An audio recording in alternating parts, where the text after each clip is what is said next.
Dan itu bahaya sekali karena agama ini riwayat seperti tadi yang dikatakan inna hadzal ilma dinun fanzuru amman ta'khuduna dinakum. Saya punya sekian contoh cara berpikir sanad dan cara berpikir rasional. Di akhir Ihya itu ada cerita tentang rojak.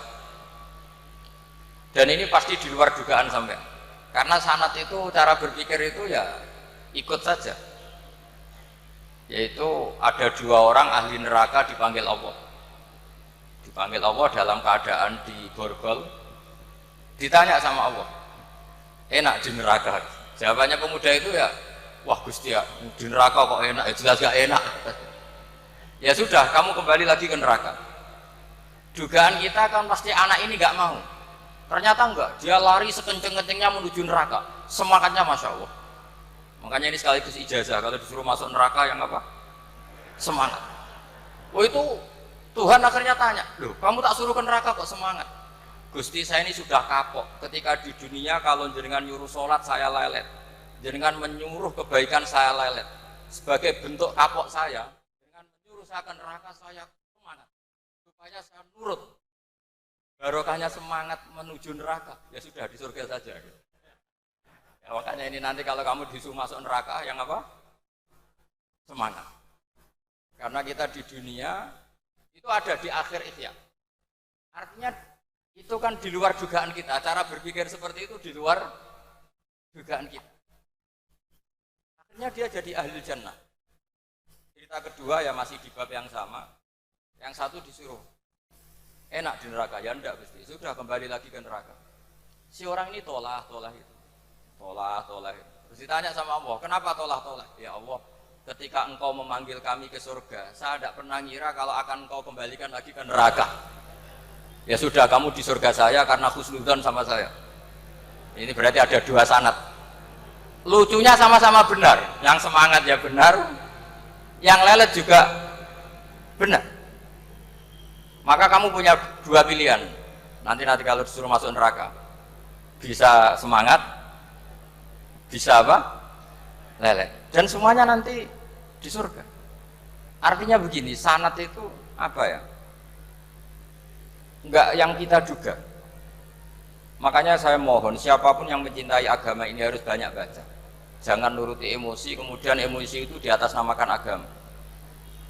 Di Sahih Muslim itu ada cerita, ini termasuk hadis pegangan kan Sahih Bukhari Muslim. Itu ada cerita seorang sujud sama Allah itu kan banget baiknya, sangat baik. Kemudian yang sujud ini diinjek oleh pemuda yang nakal. Diinjek. Ketika diinjek, yang sujud spontan ngomong begini, fa wallahi la yaghfiru Allahu laka. Demi Allah, Allah tidak akan maafkan kamu. Di luar dugaan, tentu kalau nggak ada sanad, omongan ini normal karena nginjek orang apa? Sujud. Tapi di luar dugaan, Allah mewahyukan ke Nabi di zaman itu, disuruh bilang sama orang yang sujud itu, Allah ngendikan manggal ladzi yata'alla alayya alla aghfira li fulan faqad ghafartu lahu wa ahbattu amalah. Siapa yang mencatut nama saya bahwa saya tidak bisa memaafkan orang yang nginjek, Allah tersinggung karena namanya dicatut. Saya ini Tuhan bisa menyiksa dan bisa mengampuni. Kenapa sifat saya jadi satu hanya menyiksa? Sifat ampunan saya di mana? Itu kalau nggak sanad tidak bisa. Saya ulang lagi, Allah itu apa? Zat yang bisa yaghfiru liman yasha wa yu'adzibu man yasha. Tapi orang yang sujud ini hanya mensifati Allah satu, yaitu Allah pasti menyiksa. Dan Allah tersinggung.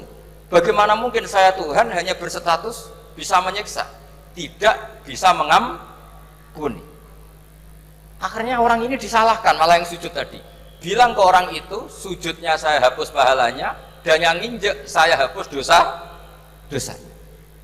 Tapi ya bukan berarti terus kamu boleh nginjek orang sujud, ya enggak.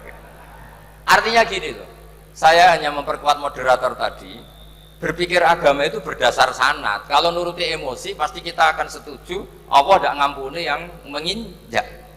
Tapi berdasar sanad, berapa orang yang dulu melukai Nabi, bahkan punya niat membunuh Nabi, akhirnya ditobati oleh Allah Subhanahu wa ta'ala. Siapa yang enggak tahu cerita Suraqah, orang yang niatnya bunuh Nabi ditobati Allah? Siapa yang enggak tahu cerita Khalid bin Walid, orang yang punya konsep untuk mengalahkan Nabi di perang Uhud juga akhirnya masuk Islam dan diampuni Allah. Banyak lagi tokoh kafir yang dulu musuhi Nabi akhirnya ditobati oleh Allah.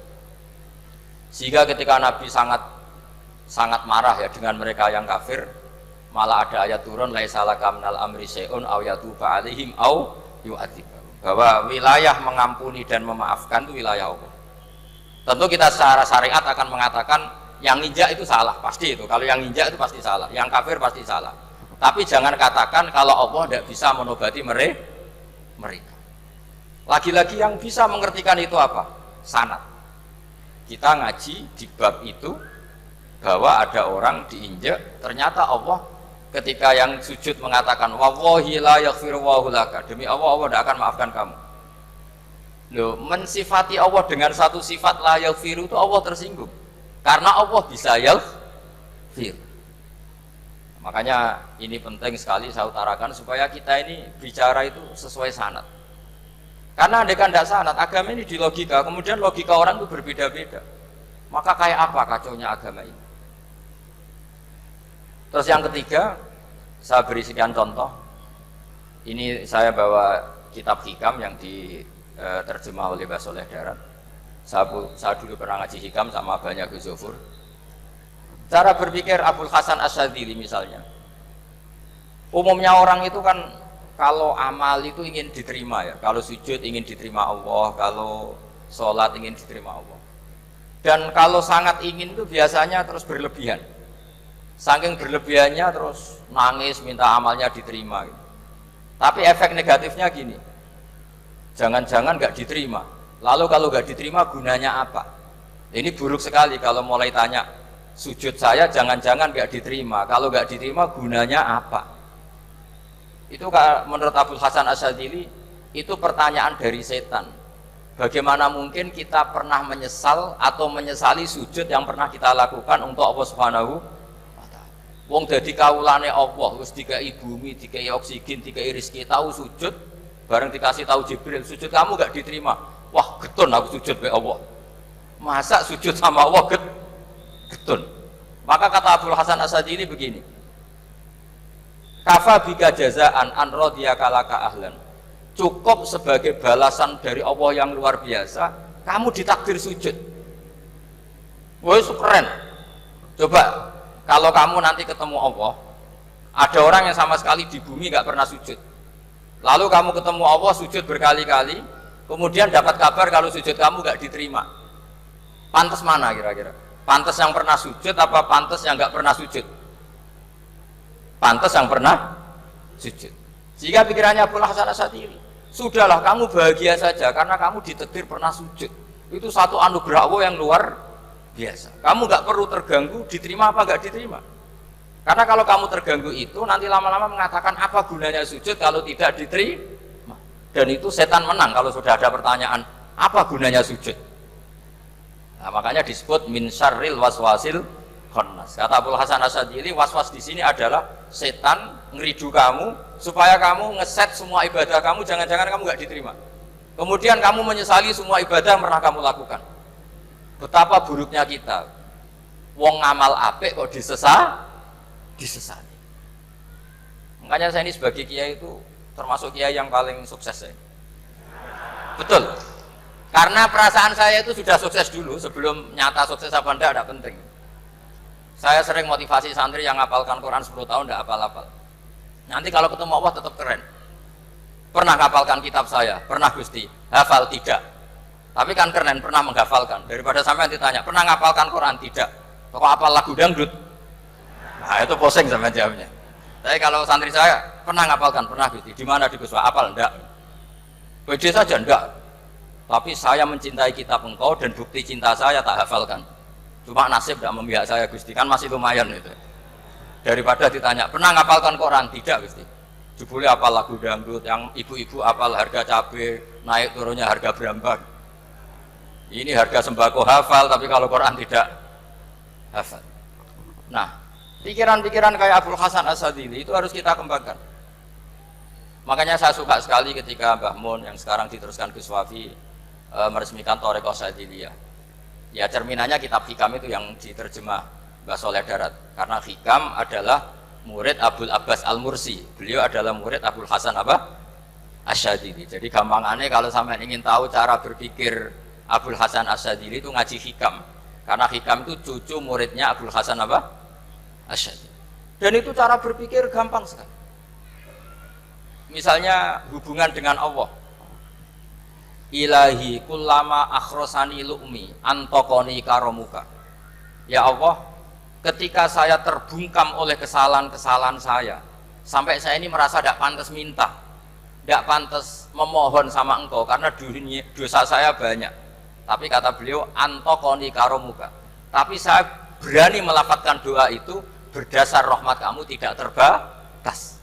Dan itu indah sekali kata-katanya. Ilahi kullama akhrosani lu'mi antokoni karomuka. Jadi kullama akhrosa sekirane bungkam disononi ingsun apa lu'mi sifat elek ingsun antoko mongko dadek iso muncak niki ingsun apa karomuka sifat lomane dunia. Dan itu dipraktekkan semua ulama. Ya nafsula taknati min zallatin azumat innal kaba'ira fil kufrani kallamami. Jadi yang seperti yang dikatakan tadi Gus Ubaidillah tadi, ya sudah, kadang ada Baron saya, ada Busiri, ya saya tidak tahu karena bacanya innal kaba'ira fil kufrani kallamami la'alla rahmata rabbihina yaqsimuha ta'ti ala hasabil isyani fil kisami. Itu ada orang terlalu fanatik kebaikan datang ke Abdul Hasan Asyadzili gerutu karena dunia ini sudah kacau balau, banyak maksiat, banyak macam-macam. Apa jawabnya Abdul Hasan Asyadzili? Man ahabba alla yusawahu fi ardi faqad ahabba alla tadhara maghfiratuh. Jadi malah dibalik. Kalau kamu ingin dunia ini steril, nggak ada apa-apa, berarti kamu tidak suka akan kelihatan maghfirahnya. Oh. Jadi sanad-sanad seperti ini harus kita jaga. Meskipun tidak kita manfaatkan untuk kepentingan hadzun nafsi, tapi kita harus kita jaga. Jika kita jadi orang itu tidak terlalu sepaneng dengan pikiran kita bahwa maksiat itu pasti mendatangkan azab. Kok kamu katakan pasti, itu buktinya apa? Maksiat itu salah, kalau salah harus istighfar. Maksiat itu salah, tapi Allah bisa saja mentobati yang maksiat kemudian jadi orang baik. Karena Allah tetap bersifat yaghfiru liman yasha wa yu'adzibu may yasha. Kok kamu katakan pasti-pasti, itu sanadnya dari mana? Jadi ini pentingnya sanad ya. Jadi kita harus terus menjaga sanad ini supaya cara berpikir agama sesuai garis yang pernah ditulis oleh para ulama yang semua itu musalsal ila Rasulillah Shallallahu Alaihi Wasallam. Terus ini mumpung ini di depan Gus Zofur juga ini pernah tak baca di depan putra-putra beliau, di depan anak-anak. Ini nanti saya hadiahkan ke PWNU Jawa Tengah. Saya nulis kitab ini sebagai bentuk saya bahwa apa yang dilakukan Syekhina Kiai Haji Maimun Zubair semuanya itu berdasar khazanah-khazanah yang ada dalam kitab-kitab Al-Kutubil Mu'tamadah. Di antaranya ini, kitab Khilyatul Auliya. Kitab Khilyatul Auliya itu kitab kesayangan Imam Ghazali. Sampai kalau baca Ihya Juz 4, itu beliau memberi saran ke kita wa alaika bimudawamati mutolaati kitabi Khilyatil Auliya wa Tabaqatil Asfiya. Karena Imam Ghazali fi manaqibil akhyar itu nginduk kitab Khilyatul Auliya karangannya Abu Nu'aim Al-Asfihani. Kalau di tasawuf beliau nginduk kitab namanya Qutil Qulub karangannya Abu Thalib Al-Makki. Kalau di fikih tentu beliau nginduk gurunya sendiri Imamul Haramain yaitu Nihayatul Matlab fi Dirayatil Madhab. Ini saya beri contoh kenapa Mbah Mun, Kiai Ubaidillah, semua tokoh-tokoh NU cara perilaku itu santai, rileks tapi terarah. Ini saya beri contoh, ini riwayat dari Sufyan bin Uyainah termasuk gurunya Imam Syafi'i. Ini halaman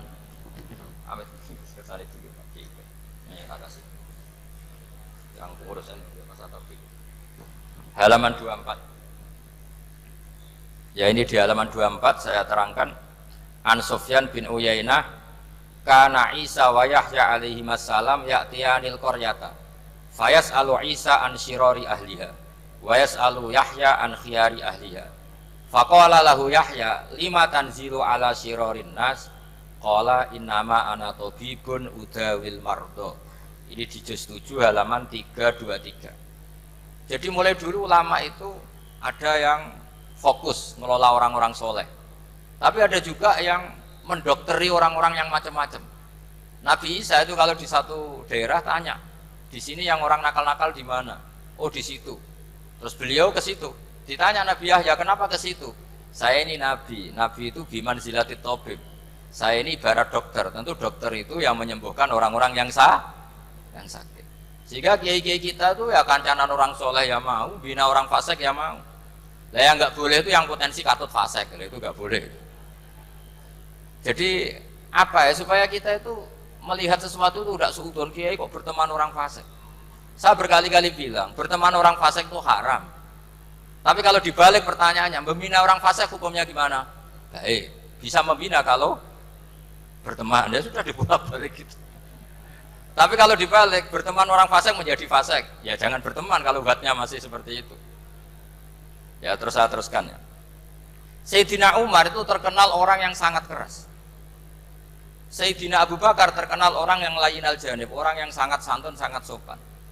Tapi anehnya ketika Abu Bakar mau wafat, itu khilafah atau khalifah itu diwasiatkan supaya yang mimpin itu Umar. Padahal orangnya sangat keras. Tapi yang jarang diketahui publik adalah ngiranya Umar keras itu wataknya. Ternyata enggak. Di sini diterangkan Umar wataknya itu sebetulnya bisa memilih keras atau halus. Ini saya baca ya di halaman 25. Beliau ditanya oleh Abdurrahman bin Auf. Terus beliau menjawab, ya Abdurrahman, wallahi laqad lintu linnasi hatta khasyitu wa fil lain. Tsumma staddattu alaihim hatta khasyitu wa fi siddah. Fa ainal makhraj. Terus di sini saya terjemah, saya saat lunak juga takut sebab lunak bisa dianggap pembiaran, tapi saya juga takut Allah saat keras sebab keras jangan-jangan termasuk tanfir, orang lari dari kebenaran.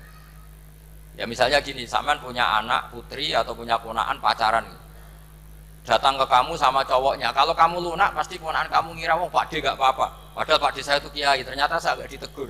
Lunak itu punya akibat dianggap pembiaran terhadap maksiat. Ya.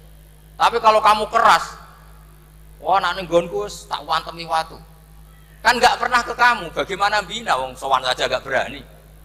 Artinya efeknya sama, terlalu lunak ya punya efek tidak bisa bina, terlalu keras juga punya efek tidak bisa bina. Maka kata Sayyidina Umar, fawallahi laqad lintu linnas hatta khasyitu wa fil lain. Artinya saat bersikap lunak saya takut Allah karena lunak bisa dianggap pembiaran terhadap maksiat. Tsumma staddattu alaihim hatta khasyitu wa fi siddah. Ketika keras saya juga takut, karena kalau terlalu keras bisa tanfir, bisa orang lari dari kiai, dari orang soleh. Makanya dalam guyonan-guyonan ulama itu ada preman jagongan di orang-orang fasik. Ditanya, kenapa kamu jagongan sama orang fasik? Kenapa tidak jagongan sama orang soleh? Habis orang solehnya marah-marah terus, lah ini ramah. Makanya saya milih yang ramah saja. Gitu.